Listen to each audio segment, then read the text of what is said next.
Coach, last week of the regular season, heading up to Duluth, and really stakes couldn't be any simpler between you two battling for, at this moment, the 4 and 5 seeds. What do you expect up there this weekend? Well, we know Duluth's a very good hockey team, and we saw them earlier in January, and they had the better of us here at home. So, our focus is again on our preparation and making sure that we're ready to go, and that we go into Friday's game prepared and focused on playing well and playing for each other. And we know we have to play our best to give ourselves an opportunity, and that's what we're going to do. I know the team has been playing for each other over these last couple of months and getting the results to show for it. In terms of the execution, especially offensively, the puck seems to be finding the net with a lot more regularity the last couple of months than the first couple of months. What are some of the things that you've been seeing on film that have kind of led to some of that added success offensively?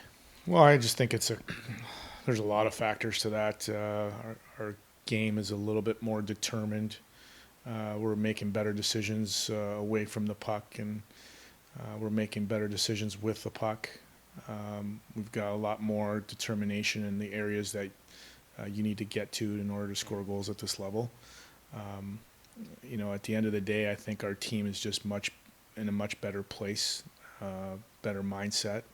And I think all those things combined allow you to get good looks at the net and second effort looks and things like that. So there's really no secret to scoring goals. You have to pay a price, and you have to make good decisions, and you've got to get yourself in position to be able to, as I would say, maybe get some greasy goals from just some hard work.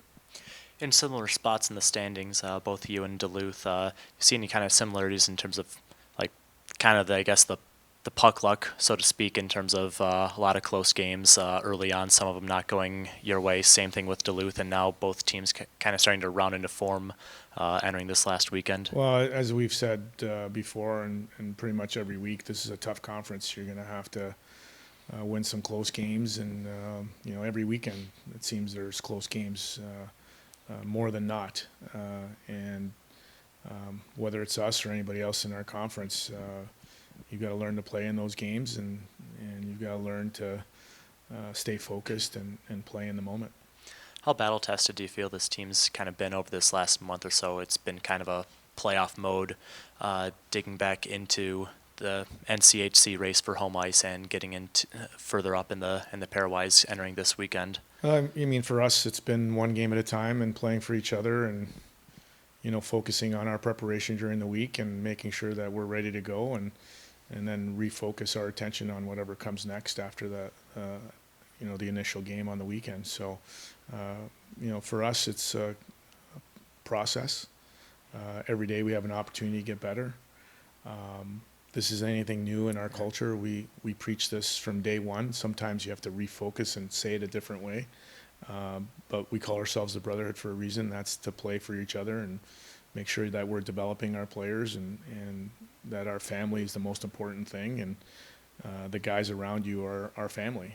And in order to play for each other, you got to be able to look at those guys in the eye after every game, after every practice. And we've just put a little bit more emphasis on that, but that's really been our culture for the last 17 years.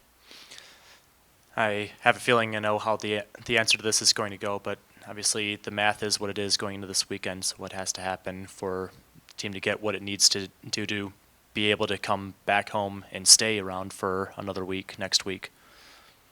Well, we're going to go and play our best on Friday. So you already knew the answer to that. Yep. All right, thank you. All right.